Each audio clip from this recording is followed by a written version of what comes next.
Okay, well, welcome everyone. Most of you, I know, I just met you, and so we introduced ourselves. I'm Ginger Marfus, I'm with Keller Williams. I should talk this way because I have the front camera on. Bring my back to you guys, but with Keller Williams, real estate agent, investor first, real estate agent second. I do work in this office, so they let us use this room. And been doing real estate for 7 years, been investing for 25 years now. Have bought and sold real estate, done all kinds of different creative, interesting things. We do have a couple. Does anyone have any questions about the rental report that Robert was so kind to share with us? The market report, the median price for Reno Sparks, actually this is just Reno, but the median price for Reno Sparks was at an all-time high. Did you guys see that? It hit a peak. We're seeing a ton of price reductions though in the market, so we can only go by what we see on the MLS to track. So off-market properties are a little difficult, but we're seeing, I wouldn't say record numbers of price reductions, but more price reductions than we've seen in the market in a really long time. So what we're going to do is we're going to go around the room so we know who's here. We're going to do the live people first, and you guys online people get ready to unmute. So if you could just share who you are, what's your investing criteria, if you have anything to share or have a want or need. Do you mind starting? Sure. My name is Jason Lin. I am currently mostly in the stock market for investments and whatnot. I'm mostly trying to come to the group to learn to diversify, grow. With real estate, obviously, I'm looking for a partner and a mentor. Ultimately, I would like to look at multifamily units, apartment complexes, things of that nature. Potentially looking at creative financing to work for that and communicate and network with people. Awesome.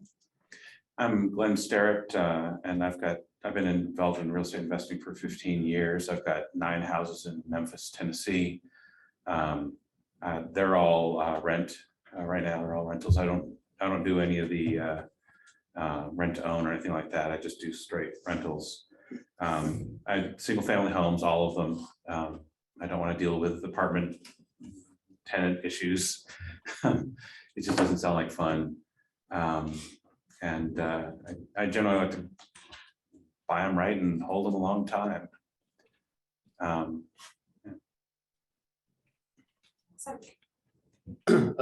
Mike Scandura. Have some duplexes in Columbus, Ohio, my hometown, and then own a short-term rental here in Reno as well. Looking to continue buying. Kind of right now, it's just assessing. I feel like there's a little bit of a disconnect where the rates are rising rapidly, but the prices aren't dropping quickly enough to substantiate good enough cash flow right now. But looking to find and put in some offers and buy some more multifamily properties here later this year. So whether that's here or Reno, kind of figuring all that out still, or both. I'm Lauren Renda. I am a Reno native, so always very interesting to see what the market is doing with regards to housing. Our primary residence and short-term rental with Mike, and so running that, and yeah, just here to learn and network. Thanks. Yeah. My name is Greg Cannon, and I have a property in California, but I am looking to buy one in Reno. I'm kind of focusing on the South Reno area and the Monte area, but that's Okay. well, I guess that should be more, but I mean that just seems to be what I'm focusing on. Okay, that's a good area. Yeah. You get something a little more than some of the other areas, Right, and yeah, a little bit more turnkey, hopefully. Okay. Those of you that are online, I'm going to either pick on you or you guys can unmute and start telling us about yourselves. Do you want to start, Mary? Mary's a real estate agent here as well. Are you still with Keller Williams? I can't remember. Yeah, I am. Okay, good. You're just so busy, I never see you. Yeah, Mary Moshe Armstrong. Work primarily at Lake Tahoe. That's why you never see me. And I have an investment property in Mountain House, and then one in South Florida. Okay. Very good. Robert, Robert Axon bought a property out in northern Nevada back in 17, another in Reno in 2018. Wasn't paying much attention, but it looks like things have gone up quite a bit. So I wanted to log into this meeting to see what the latest was, or the latest happenings that you mentioned earlier in the report. And currently on the crossroads of whether to sell the properties or buy and hold, as the gentleman with the 9 properties mentioned earlier. So thanks for having me. I look forward to hearing all the insight. awesome. Gia, how about you?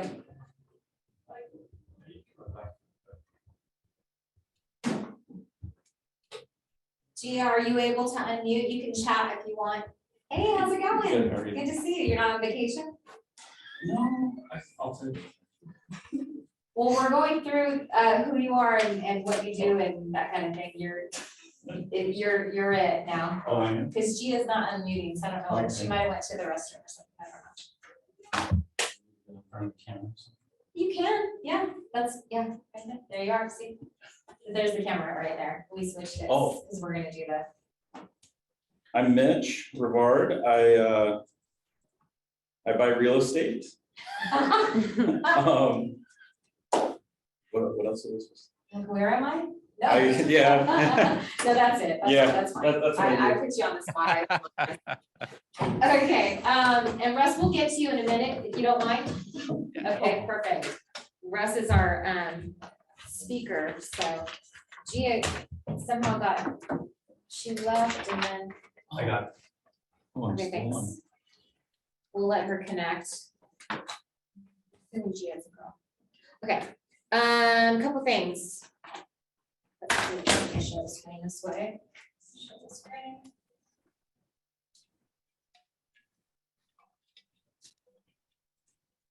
All right.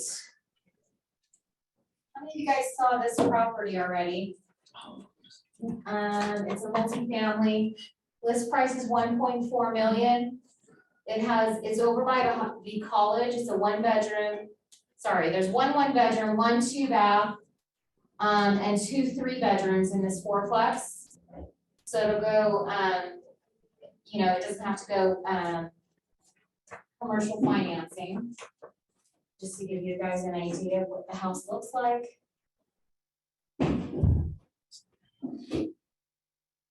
So Oh. it's It's like it's an old fraternity house. yeah, Yeah. Between Sierra and Virginia. mhm. They've kind of cleaned it up a little bit.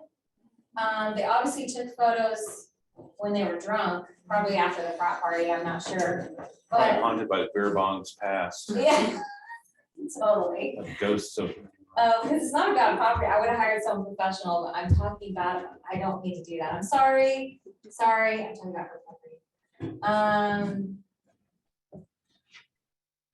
But great property, I think. Not necessarily this price, but, the price of, oh my gosh, I missed out on buying a property for, was it under 4, near the university, had a converted basement, a back separate. This was about 4 years ago, and I paused for a second, someone snatched it up. My clients had it under contract, they got scared because it had knob and tube wiring. And I'm like, that's no problem, go get it rewired, it's got a basement, you can see the wiring right there. But they got nervous about it because they couldn't get insurance on it. And then I came to find out that the reason they couldn't get insurance is they were telling all the insurance companies it had knob and tube wiring. Like, why are you telling them something they're not asking? Just get it insured, get it rewired. It's all good. Anyway, So what was the list price on the house? 1.4 million is the list price. And then what's the rent rates? I believe some of these are projected, because I don't think they're actually getting that right now.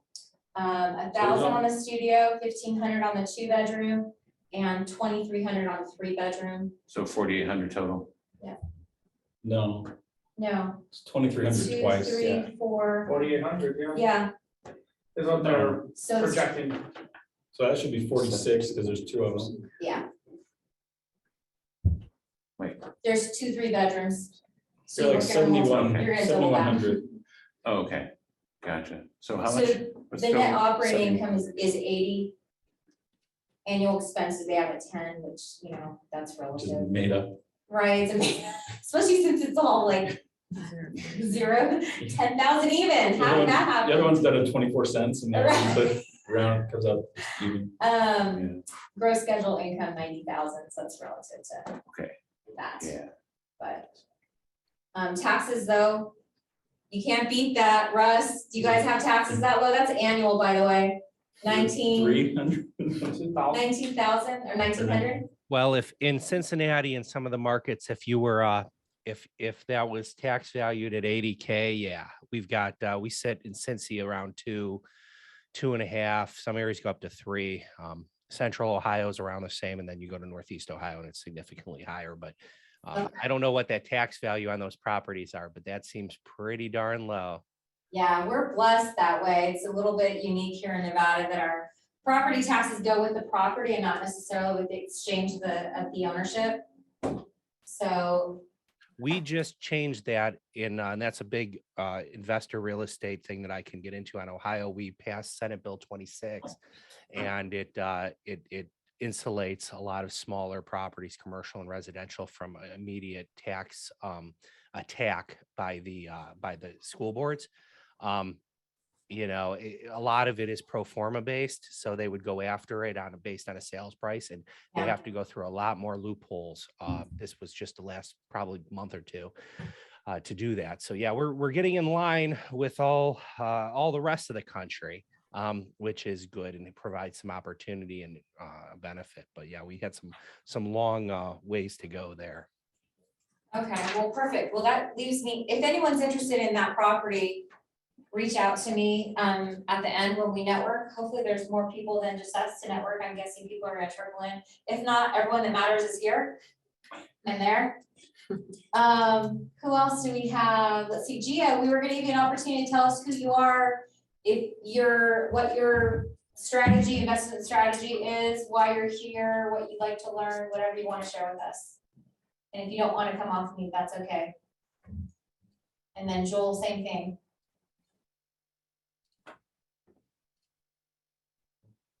There she is. Hi, Gia. Yeah, we can't hear you. Joel, how about you? Do you want to unmute? Hi. Yeah, can you guys hear me? Yes. Yeah. Hi.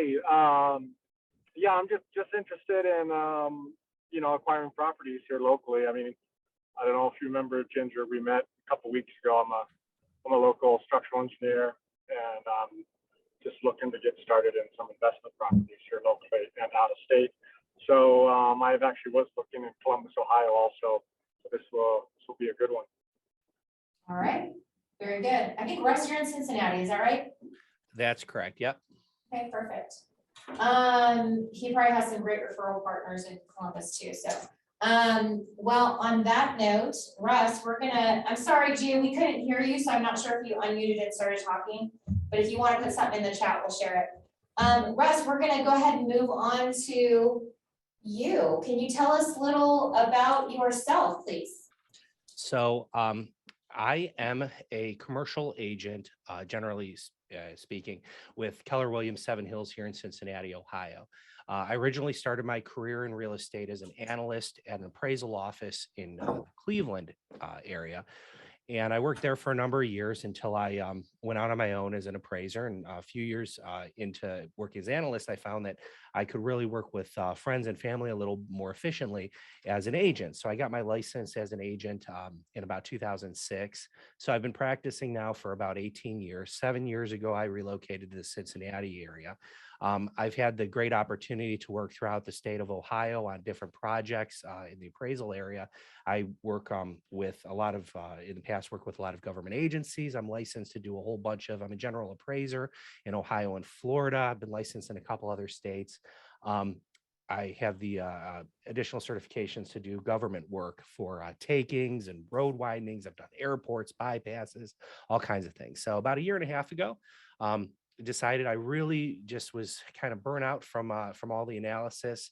And so I continue my boutique practice now as an appraiser. I own a company called Pointer Appraisal Services, and I do just litigation support. I do very little transactional work. So I'm an expert witness, is what that is in that area of the line of work. So I testify in regard to value diminution. I can do cases for broker malpractice, things like that. So that's my practice in that area, and that helps to kind of keep some regular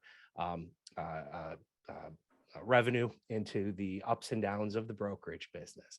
So I concentrate now through referrals from the residential agents. And I just made a decision when I came on with Keller Williams Seven Hills that I was just going to concentrate on the commercial area to not interrupt or compete with my residential, referral agents. So I concentrate on just about anything 5 units and up, small mixed use, mid-size, large, whatever, it might be. I have a lot of analysis, and I think one of the questions was what type of individuals do you enjoy working with? My ideal investors, I work with small businesses, of course, tenant rep, those sorts of things, people that are looking for a box to do business out of, and then investors that are income and revenue and prospective revenue generating type participants in the market. So the numbers people. So whether or not that's a business that's looking for something to, to sell their widgets from, or manufacture their widgets, or provide their people office space, it's just a numbers game. It's, I tend to fall more into that line of investment and purchasers. I think that's probably just a little about me. Did you want me to run through any of the other questions you kind of sent over? Or? Yeah, let me just ask them so everyone knows what we're talking about, and kind of, if anyone has any questions besides, definitely just shout them out online as well. So what areas do you typically cover?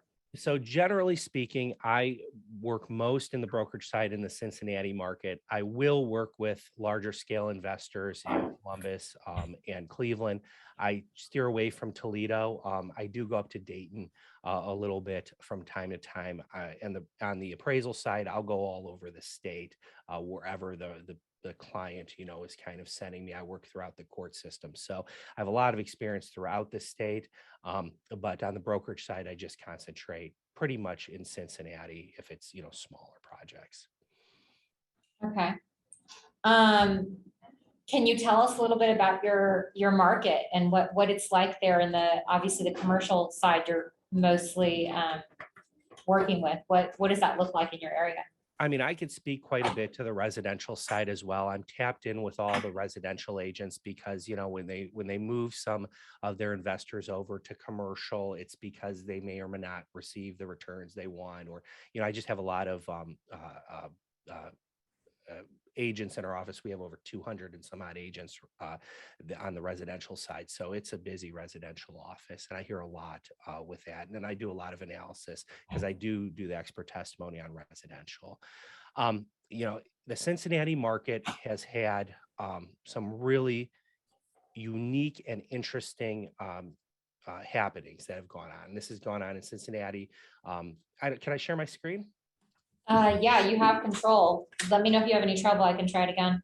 But I think Anthony gave you control.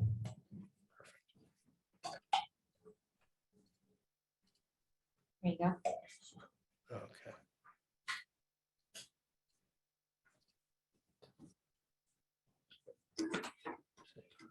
There we go.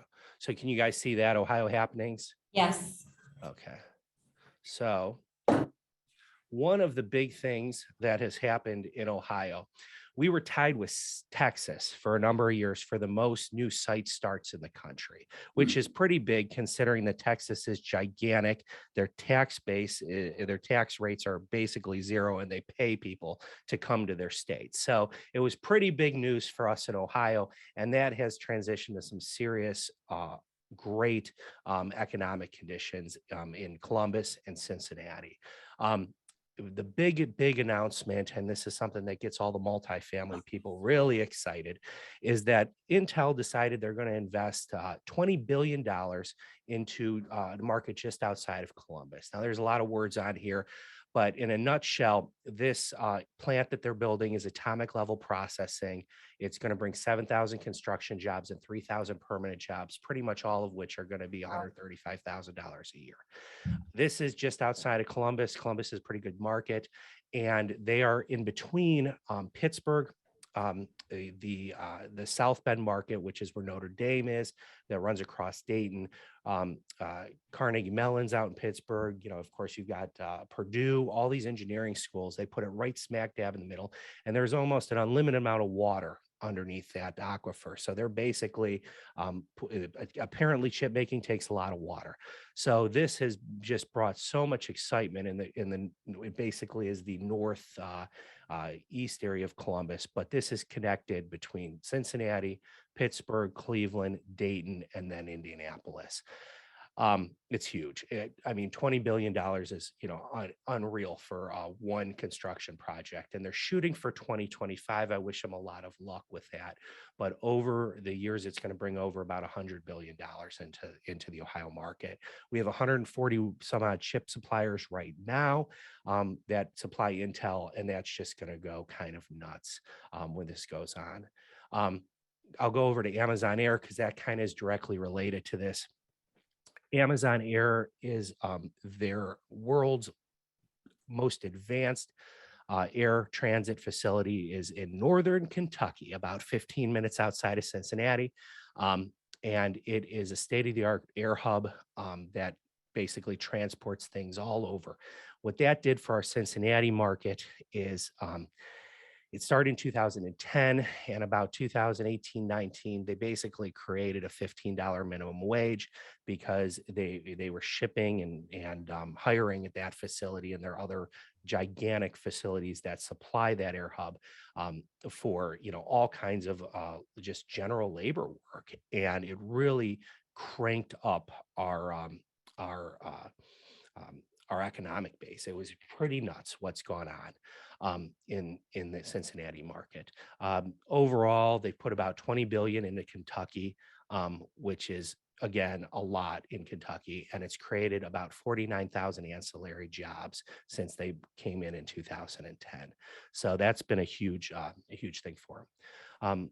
Our last big, our most recent situation is GE is splitting into 3 different units, and their main GE business is going to keep the aviation business, and that is headquartered in Evendale, Ohio, which is kind of just a sliver next to Cincinnati. They opened a really beautiful Class A office building there on the banks, which is on the river in Cincinnati to attract talent. Moved a lot of 6-figure jobs from Connecticut and Boston into it. And right now they're under their total employment commitment to keep their tax credits. But with this move, there's a lot of hope that they're going to finish bringing those jobs over. And with this split, they're going to have some restructuring. There's even been some talk that the CEO might relocate to Cincinnati. We'll see. We should probably bring them in the fall because it's kind of hot here in the winter. So we'll see how that pans out. So in a nutshell, we've got like some huge economic things that are going on. We were really depressed for the longest time. Very little new construction starts, kind of some pretty compressed economic conditions. But this has created some major shifts in the rental markets, in the commercial market, in the speculative purchasing. We've just seen a lot of national, international players come into the Cincinnati market the last few years. And I'll share actually share some 2 to 4 family information with you guys here too. Does anybody have any questions on like the economic stuff? I have one. What was the first town that you mentioned? Intel. What city was that again? Intel's going into, gosh, I'll have to look this. It's right outside of New Albany is where it's going. Yeah. Now, see, New Albany's a really cool, a nice, a little village, and this is going in Licking County. If you haven't heard of Licking County, nobody has, but it's right outside of New Albany on that kind of that outside the kind of loop, and it's a small, almost rural market. And it has just really shaken things up, and just everybody scurrying to try to find land or anything they can find near that site.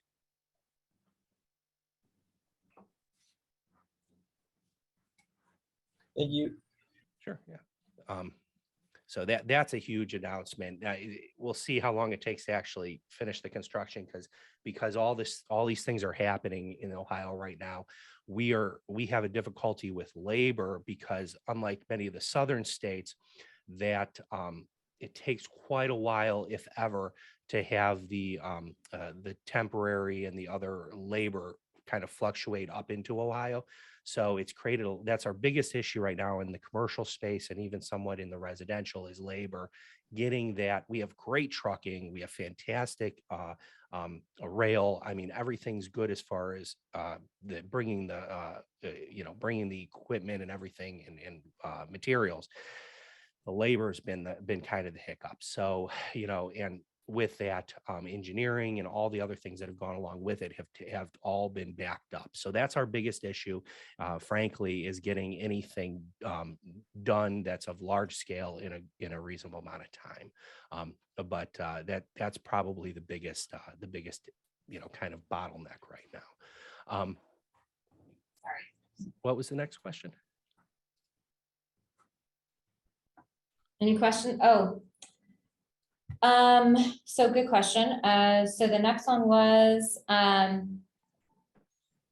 what are you seeing? What's your crystal ball showing? What's the trajectory of the sales, days on market? Like, what's your actual, and residential or commercial, but I know resident is kind of a residential question, sort of. It is. We had I just saw some numbers come out. These are kind of anecdotal. We just doubled our days on market. It's now 2. Yeah, that sounds like ours. So it's huge. It's double. I don't know what we're going to do. Now we put it on the market on a Friday, and it doesn't sell till a Sunday night. Right. Bad. It's really bad. No, I'm just, of course, being, but it's not that significant. We still have some markets that are softening. Some of the funding for renovation and the cash available because of the stock market has kind of made things a little slower. But our median sales price is probably still in the high 2s. It isn't so significant that it's way out of whack. The mortgage rates have shifted things in the higher end, but that hasn't really even stalled significantly. We never had the large scale builders coming in and trying to put up. It's very difficult to put up thousands of units. So we never had that, and we didn't have that really in the last in the 5, 6, 7, 8 period.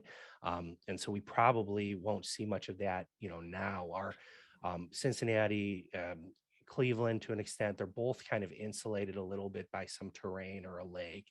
Columbus is a little bit more open, but again, it's a labor shortage. That's been kind of a hiccup for skilled trades. I think we're seeing that everywhere throughout the country, right?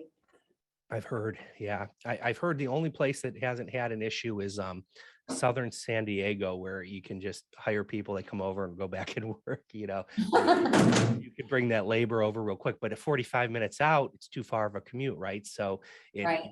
Those areas, but it is, and it's if you can afford the materials, it's difficult to find the labor. Right. So you're dealing with more commercial side. What are you seeing as far as cap rates and stuff like that? I know it's relative, but what are you guys seeing for average cap rates for, I don't know, you can name the type of commercial that you're. Yeah, I'll share a little bit about what's some information on GRMs on multifamily or 2 to 4 units, but we have some great cap rates relative to other areas. However, they've been compressed enough that that investors now with the slight rate increases, and in the commercial market, our rates increased a few months back, but it was a double step rate increase. So they had already moved over to the new off the LIBOR or whatever they were using. And the bankers say, hey, they don't expect a rate change for a year because they already priced in 2 rate hikes, and they figure it's going to be about the same. So where we're at is kind of where we're at in that side of the market. But that also shifted those cap rates. So in Cincinnati, in a B I'll use multifamily because people can kind of relate, like a B multifamily, maybe a 50 unit, 20 unit, 80 units, something there. They were hovering. Sometimes you can get into the 7, which was really desirable for people coming from the coast. Maybe 6s if they were really well kept. But those 200, 300, 400 unit, they were still in the 5s and 6s, sometimes even in the 4s if they were in really nice areas. So we had all that turnover, and a lot of that movement happened last year and the year before. Now we've got people that are looking to like Louisville, Lexington, some of those smaller ancillary markets, so they could get a half or a full percent cap better. And a lot of our investors here moved out of that because Cincinnati kind of tends to be a more conservative market. Columbus has been strong. They've also had some building. They have a full circle around the city that they can construct in, and Columbus has just continued to acquire the property and bring it into the city. So those areas have been going strong, and really the only thing that slows Columbus down is just being able to get labor and materials to construct. Cleveland is a different market. Cleveland has went through such a bad economic condition. They are probably lagging 10 years behind Cincinnati and Columbus. So cap rates there can be extraordinarily higher, but your risk is that they still haven't gained population to fill a lot of their vacant property. So a lot of things sit empty because the cost of construction still, in many cases, or repair doesn't take care of feasibility. So that's kind of been a little bit of a hiccup for parts of Cleveland, particularly Cleveland proper. You could buy something for $10 or $20 or $30,000, but it's going to cost you $100,000, and your cap rates or your gross rents just aren't going to make it right now. Right. That might shift if they bring in more population, but they haven't seen the huge increases that Cincinnati and Columbus have had with rents, particularly. So Cincinnati has really, really low vacancy rates then. Yeah, a recent one of our B and A operator has something like 4,000 units or something. It's 7 vacant. So I think the biggest difference, so our markets sound very similar except for price point. Your guys' price point, especially for residential, is it seems more attainable for someone that doesn't have a lot of cash. Are the rents making it? It's like, so give us I don't know if you can give us kind of sort of an example of, residential, what kind of rents would you get for it? And what's the asking price or valuation? I'll give an example, some I'm really familiar with, which I live in. I've got 2 kids. I live in one of the best school districts in the state, one of the top probably 150 or so in the country. And, a house that's 309,000, just a 309 3-bedroom ranch in the district just sold, and they're renting it for about $19.50 a month. So, it covers the mortgage, probably maybe a little bit of a profit, but it isn't that 1% that everyone would like.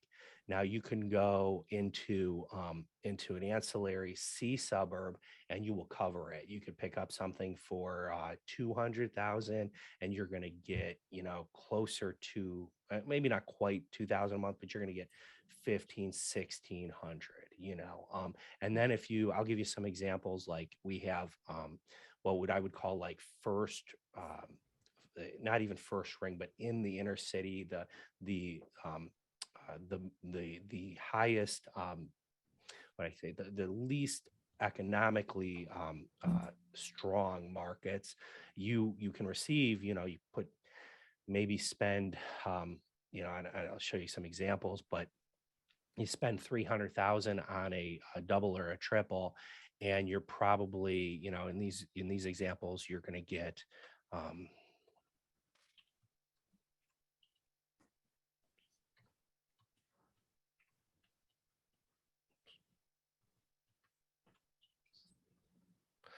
you're probably going to get 2,000, 2,600 in rent.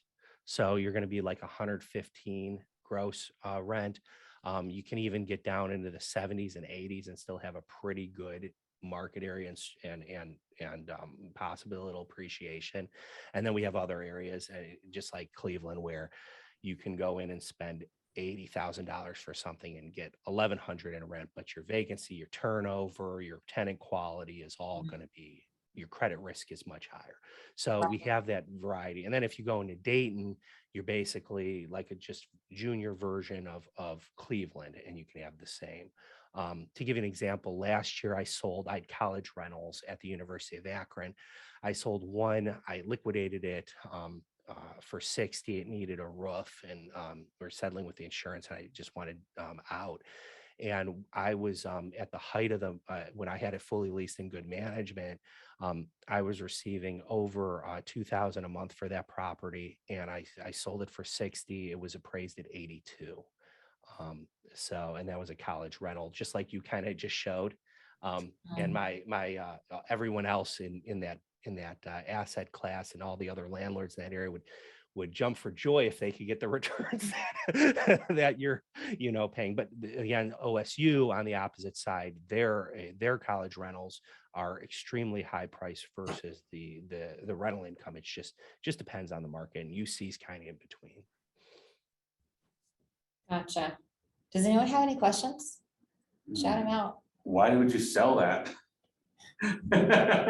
The court told me I had to as part of my divorce decree. Oh, rip. Oh. It's okay. I mean, it's okay. It was those are high, and that's one of the things when you deal with college rentals and those it's higher management expense, and it was difficult to, especially with labor and everything else, to get good management there, and the good and the because the managers there's not enough, it's not large enough of a university to get good management that just does university rentals. So the large operators would have their own persons that would operate for them and manage. So the contract agents and brokers, they just didn't want it. They didn't want to keep up with the tenants, and releasing every year was eating a month of rent. So it was just time, and time to let it go. Was it local to where you were living? Yeah, I lived in Akron for Okay. for a decade, and so I bought them right out of college. Bought our first house, and then bought a single unit, three bedroom, rented to college students. Then bought this 3-unit, and it was great. It was wonderful while I was managing it in there. Yeah. Yeah. What do you think of the area between Cincinnati and Dayton, just along the I-75 corridor, like Centerville type area? I've kind of been eyeing that for a while, but I don't know that area as well as others. Like, do you see a lot of growth and development there? Or do you think it's two cities merging into one, or what's your take on that? We are having two cities merging. There's also a new for some of the big news in that area is going to be like this GE expansion in Evendale, because that is right on 75, and a lot of workers commute in from Dayton. It's easier to come in from Dayton and Centerville and Beaver Creek than it is to come across the bridge, which is going to be another multi-billion-dollar infrastructure project because it needs to be replaced. So Northern Kentucky has some wonderful neighborhoods and really a lot of opportunity, but that bridge is going to be, and there's so much traffic and things that come across that bridge that once they have to redo it, or if they don't build another one next to it, it's going to be a real headache. So that area is strong. Middletown is along that corridor. It has some possibility. There's also kind of a weird situation going on in Hamilton. There's this complex called Spooky Nook. I believe it's going to be the biggest or one of the biggest sports facilities in America. in the middle of Hamilton, Ohio, and it's called Spooky Nook Sports Complex. And for short-term rental, it has some real economic possibilities because there's going to be a lot of people coming in for these big tournaments from across the Midwest, and they're going to need places to stay for their families while their kids are at tournaments. So that's just crazy. It's actually delayed opening because of they can't get the construction completed. Like that's a typical, scenario right now. But that's a possibility. And then this whole Intel thing, because that 70 runs all the way across to Columbus, and it runs, kind of from almost Indianapolis and then through, and then you have to come down through South Bend as well. So I mean, there's a lot of possibility along that 70 corridor. And Dayton is pretty depressed. It took it hard in the downturn, and that whole area. But in Centerville and Beaver Creek, they're all nice suburbs. Any other questions, you guys? So do you have any stories about, a creative something that you did for any of your investors where you, kind of brought the project together, or could be creative financing or some sort of, exchange or something that you did? Right now we're just trying to get everything done in a timely manner. I think that's probably the the biggest challenge. I don't have anything that's super, creative along that lines, because a lot of the financing and things with the commercial side can be done, more typically with that sort of financing. So I really don't have anything super creative there. Most of the creative stuff right now is business and related real estate sales, where we're trying to divide it up and work magic to get buyers and sellers to kind of come together so it fits with the bank's financing because the rates are so great. So nothing really great there. Sorry. That's okay. Robert has a question. Robert, go ahead and unmute and ask. For the newer investors, there was a mention of the 1%. I know you was doing some math where if it's greater than 1% of what you buy. Would you mind going over that principle for us? Yeah. So for a long time, when return was typical, there was a 1% rule. You wanted to spend, if you spent $100,000 for a property, you wanted it to rent out for $1,000 a month. It's just kind of a, just a general rule. When rates came down and prices spiked, and this has been years now, that kind of went by the wayside in a lot of markets. But very, very conservative investors would want to see that in their situation, and they would hope that eventually, if they were able to fix their financing costs and basically their property, that they could get to that, eventually. So maybe it wasn't, maybe it's not 1,000, you're paying 200,000 for something, maybe you're renting for 1,400. You're hoping that eventually you'll cover that mortgage and all that debt service and costs with, rent increases. So it's just kind of a gauge of what was used back, when things were stable, frankly. Speaking of, sorry. Go ahead. So that 1% rule, just to kind of add to that, Robert, was it was brought about when the rates were at 9%. That's the history of that, just to kind of add on to that. So the 1% rule is relevant at a 9% borrow rate, if that makes sense. Yeah, with some inflation. Yeah. Yeah. So it stuck around even when rates were in the 6s because prices were so depressed and rents were kind of stable. And people still shoot for it. So I'll use it as an example. But really, Detroit, Cleveland, parts of Dayton, those are the areas you can still get it, but that it's very whenever you're looking at your any sort of a capitalization rate, whether that's complicated or simplistic, all the risk of that property and the economics in that market area are all going to be related in there. So, you might purchase property at, with a, a 0.5%, but you might feel that the risk outweighs the price increase or the extra you had to pay for that asset. So you have to just look at the market and see where you feel is the is what your risk propensity or your risk kind of thought process fits. Did you have something to? Yeah, I've got a couple of questions to lead you through here. Where do you see what price-wise, single-family homes, average cost? What do you see happening over the last 2-3 years? Are you at like a 30-50% increase, 100% increase? Well, Are you going up as fast as the Reno area is here that I'm looking at? depends on the market. We've heard, last 2 years, like 20 in some areas. Others have been a little stronger. Some have Per year, right? Yeah, some have doubled in 3 years. Yeah. There, what has typically gone on is the B areas fly up because of affordability, and they start to catch up to the A areas, and then once those are kind of over competed, then people will move into the A's and they'll kind of jump around a little bit. Who knows what's going to happen now, because we're still like you guys sound like you are. I mean, 2 days on market. It's not significant. I And saw this.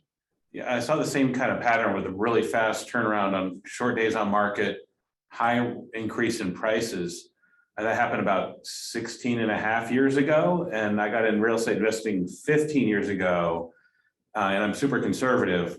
So that was like right at the housing crisis time with all the mortgage crisis, everything crashing down because of that. That's why I got into real estate when I did. Do you see, and granted, there's a lot of mitigating factors like that, like subprime loans that just collapsed and gutted the industry. Do you see a smaller correction coming with the higher interest rates and energy prices? Or do you see things as really stable in your area? I think this area, it's economics that are also contributing, because the actual investor base in Cincinnati particularly has tended to be a conservative corporate market over the years. Like a lot of people work for the corporations. And right now we're kind of trailing like what happened in Nashville, where our maintenance technician jobs, they can't fill them. It's a signing bonus and $20 some an hour. So one person in that maintenance tech job with a little bit of overtime can, even with a little bit of a bump in interest rates, can still afford a home. And if you have two, I have a great example. One of my residential agents was representing 2 Amazon employees. They started barely with high school diplomas, started at Amazon in the air area, like 18, 19. They, between the two of them, make me $160,000 a year. Yeah, the labor rates have increased a lot. Minimum wage gone up, essentially. For practical purposes, it's going up quite a bit. And that's as much as a surgeon, a basic surgeon at the public hospital systems. I mean, it's, granted, there's not pensions and things, as maybe there are, I don't know, but that's a lot of income for that education level. And, especially with Intel and all these things bringing these high dollar jobs, there's a lot of top end, ability. Now, the markets are probably not going to build luxury. We don't have the Toll Brothers and things like that here. We just don't. We do have luxury builders, but they're custom or semi-custom, but we don't have the large scale. So those economic drivers are still buying those $500,000, $600,000, $700,000 houses, or could. But I don't, with the labor, the shortage of workers in a lot of areas, I just don't know if it's going to matriculate, particularly in Cincinnati, because we haven't even restarted the corporate relocations from other countries, haven't really restarted yet.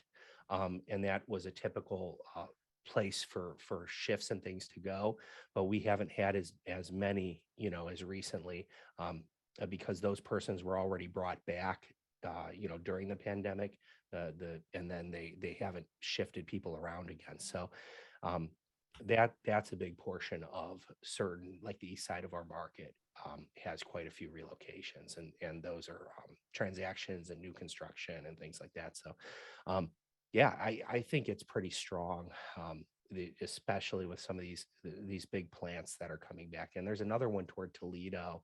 I don't really track that market, but there's another big facility going in Toledo. Okay, thank you.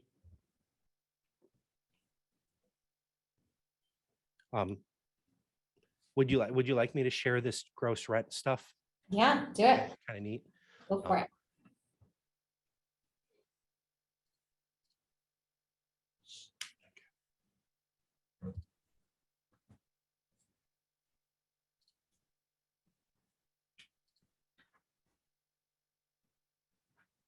I want that one.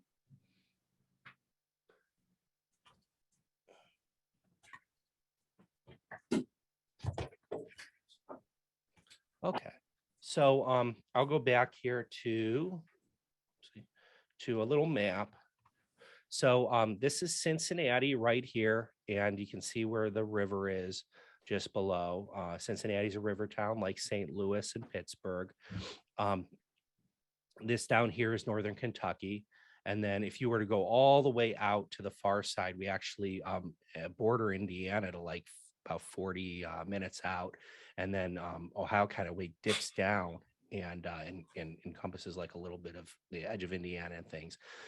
So we kind of call ourselves a tri-state because you can commute into Cincinnati within maybe 45 minutes or an hour pretty easily from all three states. We've got some bridges down here, and then there's one all the way down down in the other end over here. And so you could see kind of where the city is. A couple big things that have gone on. There was an area called Over the Rhine right here around Washington Park. That area is famous because in like the late 90s, there was a huge racially charged shooting and things with the police, and there were a bunch of riots. And the city came together with a private-public partnership with big corporations. Procter & Gamble, Kroger, and Macy's has a financial and other headquarters here. They and other big corporations came together and created a nonprofit, but it really is a economic development group, and they redid this whole area. And our rents, I mean, it was very, very low rents, and just a very how would I put it? It really needed to be gentrified, and they did it. And block by block, they went through, and all of a sudden we had these renovated 1800s architecture that were renting for, $1,200, $1,500, $1,800 for a one bedroom or a studio. That kept going and was really strong. And that was the Over the Rhine area. So from around this section here was just a huge undertaking. They did a wonderful job with that. And that was the hot spot for all the young professionals for a good decade. That was filled up and really started to move down here toward downtown. Down here where the National Underground Railroad Freedom Center is, that's called the Banks. The Bengal Stadium, which is now famous because they made it to the Super Bowl, it's down there.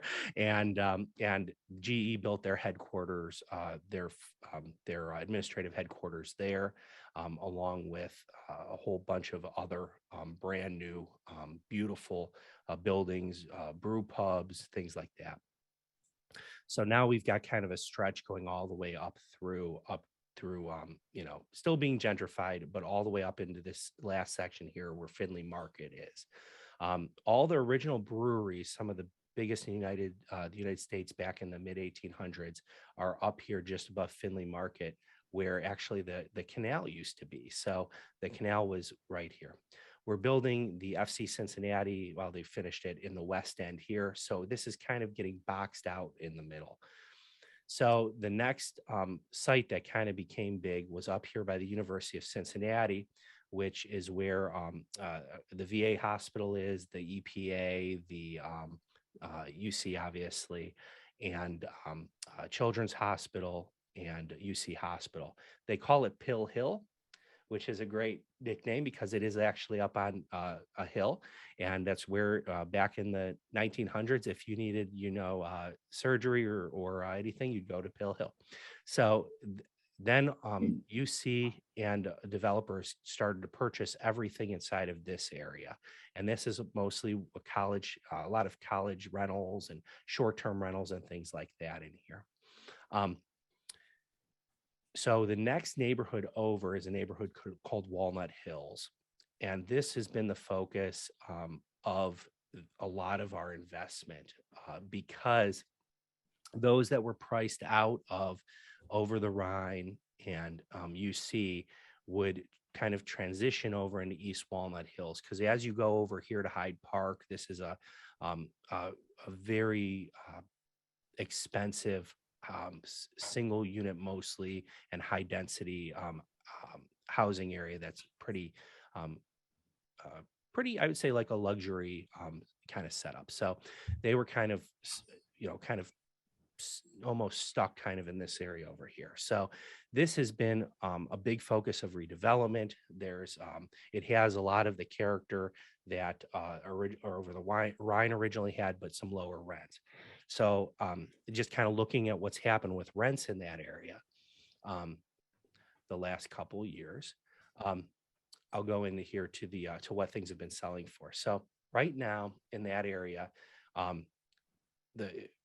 over the last 4 years, this is data over the last 4 years, but across like 40 some odd properties that have sold that were able to be tracked. Because I'm not sure if you have this in your MLS, but our MLS, the agents sometimes don't put the correct information in. Wow. Never happens anywhere else, right? Just unique to Cincinnati. So, scrubbing the information, getting some good information there kind of gives you distribution. And you'll see here right now, most of our sales in that area of 2 to 4 units are selling between a 70 and 160 premium per month of rent. So say if someone were to be receiving $1,000 a month, it could sell for $55,000 up to maybe 160, depending of course on condition and quality and all those factors. It kind of gives you an idea where the distribution sits. And keep in mind, Cincinnati is almost the entire market inside of the loop is from either the 1800, and I say the loop, and I'll go back to show you kind of loop. So this, where the 75 is, if you go up higher, it cuts across with 275 and then back all the way over on the far east side of Cincinnati. And that's called like the loop. And Columbus has one that goes around the whole city. Cleveland has one that comes around kind of the south. Kind of gives you the if you want to be within 20 minutes of everything in the city, you want to live in the loop or next to the loop. So if we look at what's happened, speaking to the gentleman in the front of what's gone on, you can see back in 3 of 18, we were trending at about $100,000, give or take, sales price in that market. And now we're sitting in that market at over 300,000 is the trend. Now that's, a pretty significant, kind of shift. Maybe what is this, maybe 130. I don't have the dots on here. So at 130 to, almost 300 in just, a couple of short years. So that's 4 years there. So that area has had exponential, increases. What's interesting as well, I didn't load it on this slide, but the gross rent multiplier has followed almost the same trajectory. So the investors have been seeing rent increases in that market, and they're paying more and more and more for the property. So it's just a linear shot, and kind of anybody's guess is when it's going to slow. And a lot of that kind of, is what I kind of what I anticipate or kind of touched on is that, you know, it's costing more to construct. And if you want to repair an 1800s building, it takes a while to get somebody to do it, and it's expensive. So if you're already in it and you've invested in it and you've got it done, you can receive some good rents.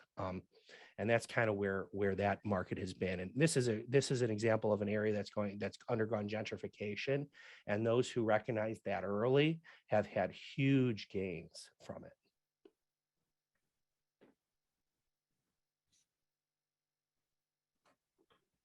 Interesting. Yeah.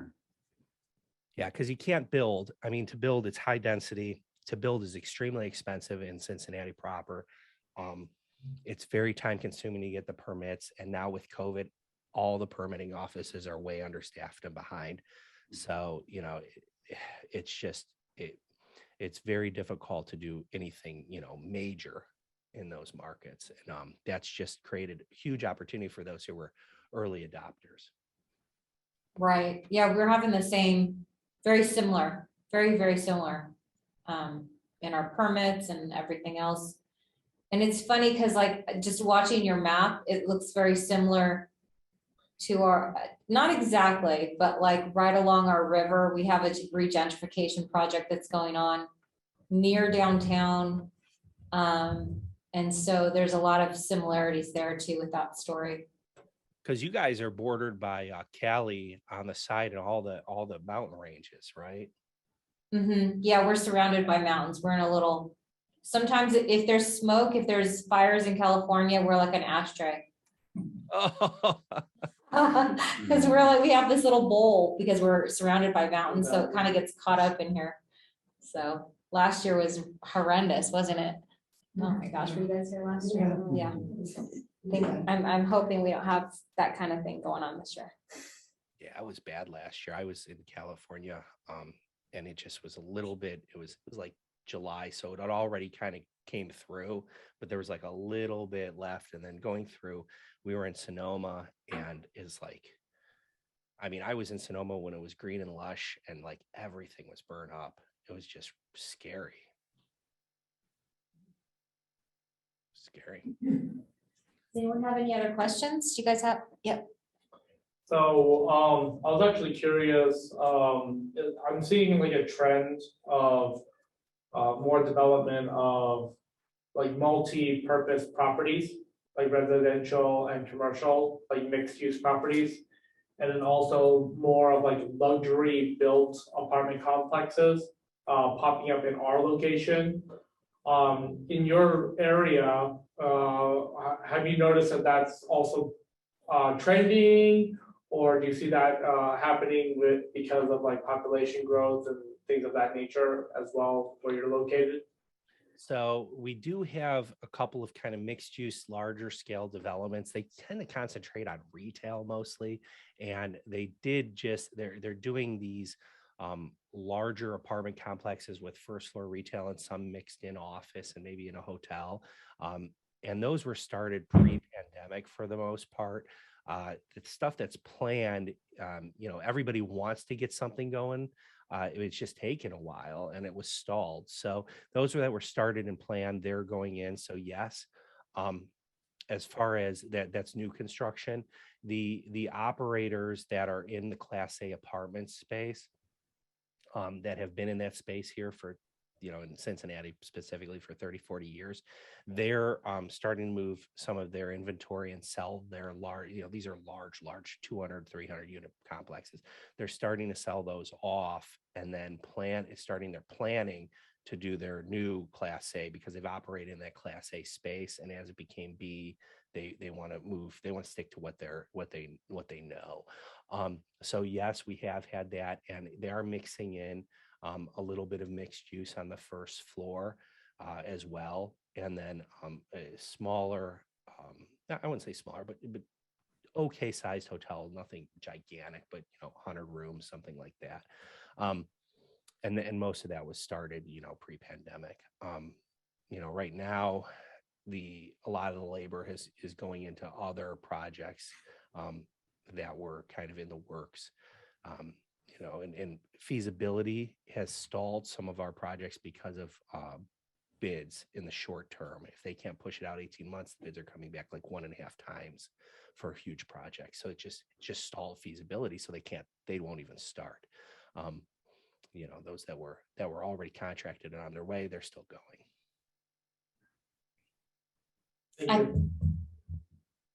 I think Robert has a question. Go ahead, Robert. Yeah, there was a mention of gentrification a few times. So first question is for Ginger. When you mentioned there was a project in Reno or downtown Reno, which area would that happen to be? Right, so east of Keystone, north of the river, that kind of general area where you used to see the prostitutes. Are we being So is recorded? that Well, I never.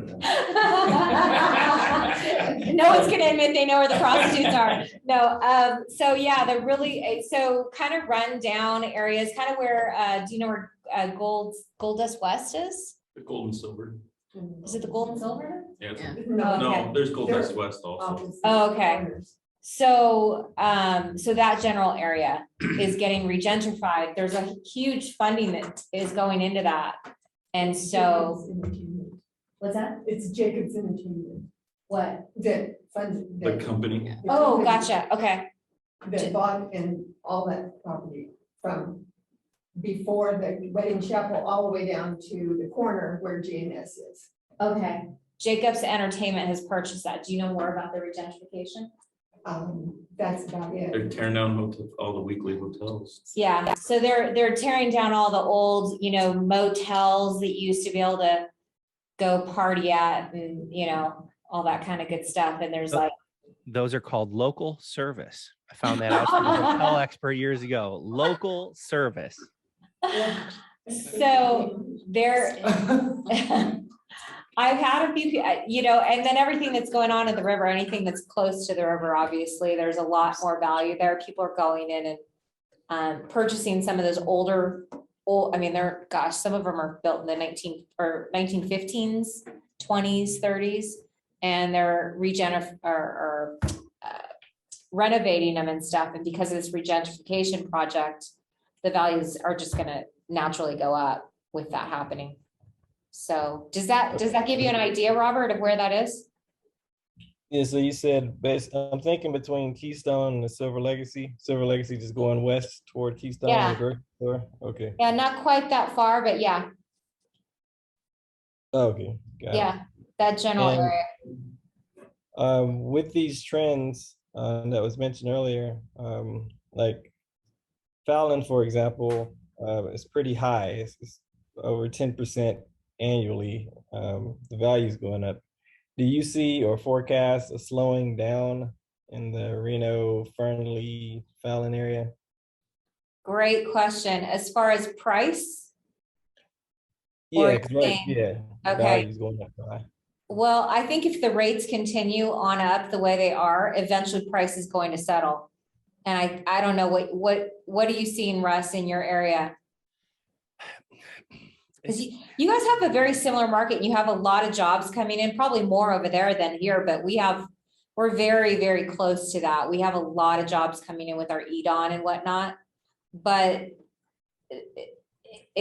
we still have a ton of cash buyers coming in from California. It sounds like you guys have people coming into your area as well with cash money to lay down. So that's what's been pushing up the prices.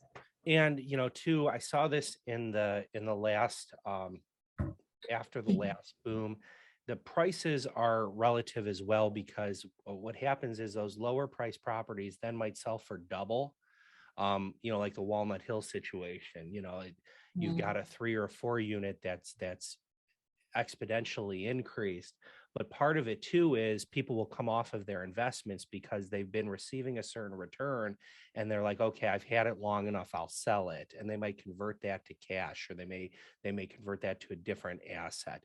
So that occurs as well. And sometimes it's just higher quality or higher better condition properties that are selling. So again, we're in a market where you know, people will renovate because there's a return now. There's flippers that the flipping's kind of, you know, we sold a lot of the really bad inventory to flippers, so now they're coming back on, and a lot of the investors are buying that as rentals, and they're redoing them internally, not reselling them in our market, especially these huge investment groups that have thousands of properties. They're in our markets now.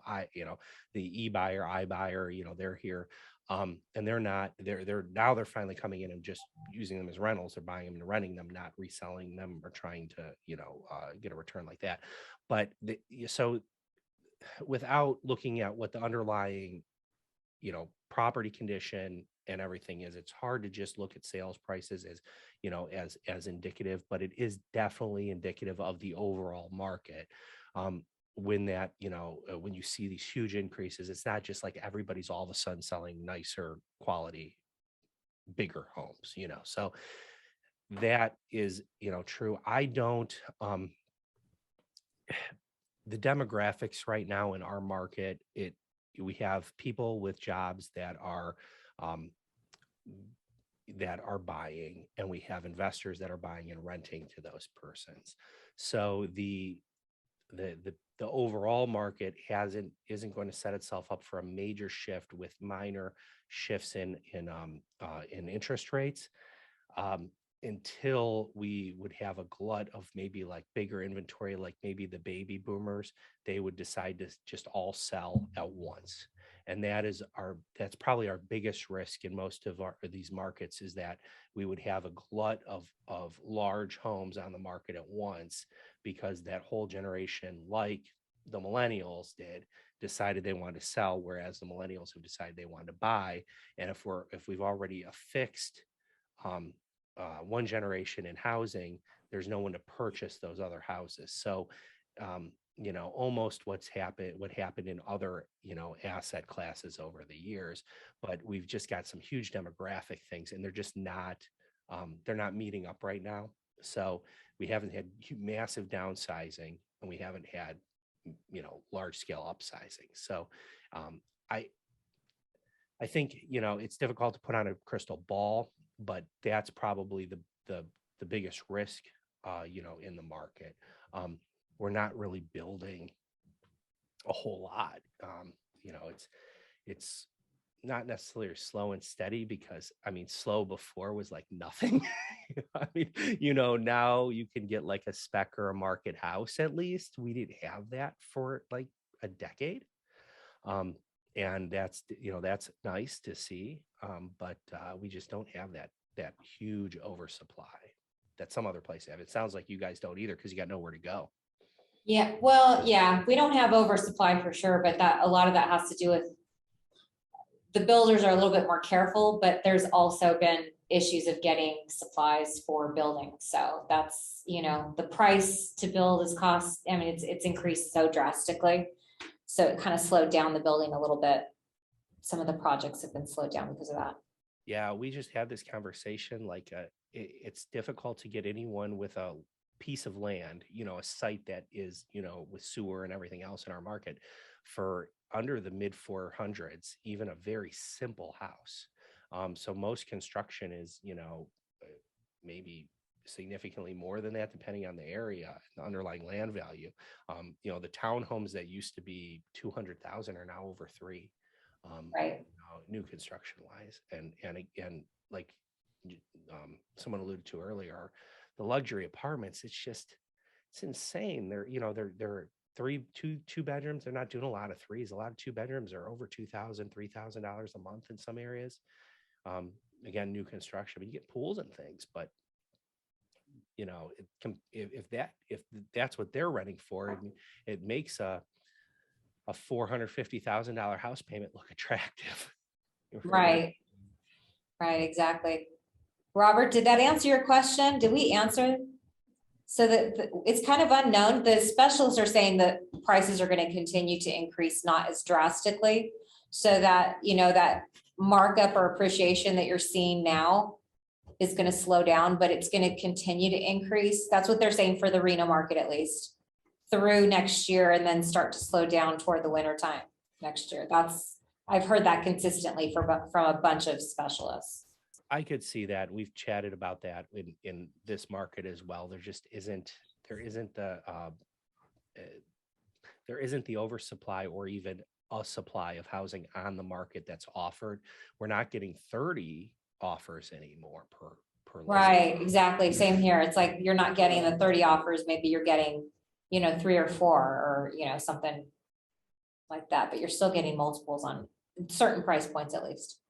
Yeah, and if that continues, it's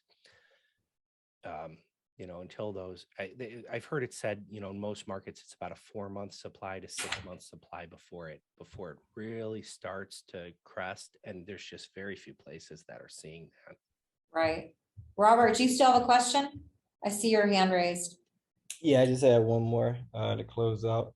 But thank you, because I was asking earlier when you did answer the questions, I was going more off appraised values of the same thing with sellers. But the final question would be, do any of you forecast another moratorium in the near future, where renters don't have to or can get away with not paying again? Like the I one. sure hope not. I paid my RPAC dues, so there better not be.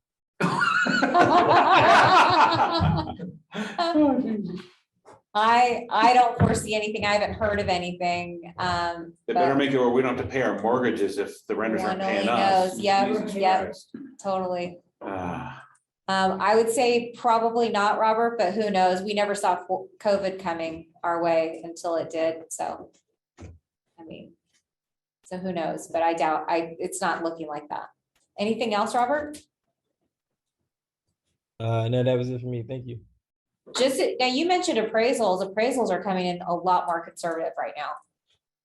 We're finding on our listings. So that's kind of, I think that they're just, trying to be careful because they see the shifting in the market happening. The shift's happening. It's probably happening a lot quicker in other markets, but I don't think in Russ's market or ours, it's going to shift that quickly.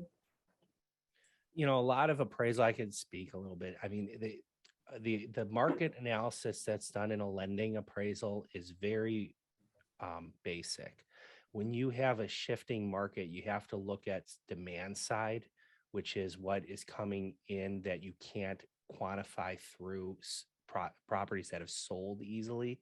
And when you're watching what's happened in demand side, it's slowing. So then the appraisers are going to not quantitatively, because they don't have that data, or they don't have the available systems to analyze that data, because that you'd have to survey every day every agent that was in that market to know how many people were looking for that house to see what the demand was. So that's not practical, right? For a lending appraisal done in a week for a couple $100. So you're going to have just a gauge, and they're going to see things slowing, and then they're going to be less likely to go toward that top end of the range. But that it is an opinion. And one of the things to keep in mind is when markets are going up, right, your appraisal, because the appraisal is done after the purchase price or after the purchase contract is done, might actually be higher than that purchase because you've had time to wait in the market and see what's gone on since that purchase has occurred. But when it's all over and it's so rapid of an increase or decrease, then that demand side analysis really comes in heavy, and that's just not practical. So we've had a couple of things like that, but we're not, we've had appraisal waivers. I don't know how much, how often they're needing to do that. The super high over asking price is still going, but possibly not as much. And right now, frankly, we have some hanging listings that have just been hanging out too long that are just way overpriced, and they're just going to have to come to an adjustment because the buyers are finally getting some leverage. Not great, but you can't ask 30% more than what it's worth. Maybe 10, maybe 15, depending on the area, but not 30. Any other questions, you guys? Oh, you're just stretching. So yeah, with the appraisals, so are you saying like a home that a few months ago may have appraised for 600, like let's say in January or February, might now appraise for 575 or something because we're seeing a slight reduction in demand. Theoretically, unless prices have declined because appraisers are looking backward, no, I mean, your opinion shouldn't be, generally wouldn't be lower if only the market was doing that. And the caveat to that is when markets are declining, then the appraiser will come in higher sometimes to the price as well, because the data isn't there yet, right? So if you have two market participants that are closing very quickly, then the market's going to be coming down, and that appraiser, say there doesn't get ordered for a month. If there's good data, which again, there really isn't, right? Because you don't have that many transactions in most markets, that value should be maybe, different than that price, possibly lower. But when you have a market that's rapidly shifting upward with a lot of demand, or rapidly declining, which we saw in the last period, where investors were buying based on analyzing and saying, okay, this is actually gonna be worth less next year, so I'll get in today and it's worth 100,000 today, but I know if I wait till next year it's gonna be worth 95. They might make an offer at 98, but the appraisal is going to come in at 100 because they're looking at old data. So when you're in a rapidly appreciating market, the buyers are like, I got to buy now for 105 because it's going to be worth 110 next year. And I don't want to wait another 6 months, but that appraisal is going to come in at 100 because the data says last month they were paying 100 or the last sales 100. And I don't have that data to show what's going to go forward because the data doesn't exist, right? And they're not doing what is called a level A or a level B analysis, which is impossible to do in a week for a couple $100. I mean, you can go to the economists, the brainiest economists, and they're at all these huge universities and they're projecting what's happening, but they have hundreds of thousands of dollars in funding to do it. So yeah, the data is just there and you have a range, but the issue is when things are going way up or way down, that range becomes so great that with the data you have, they do the best that they can.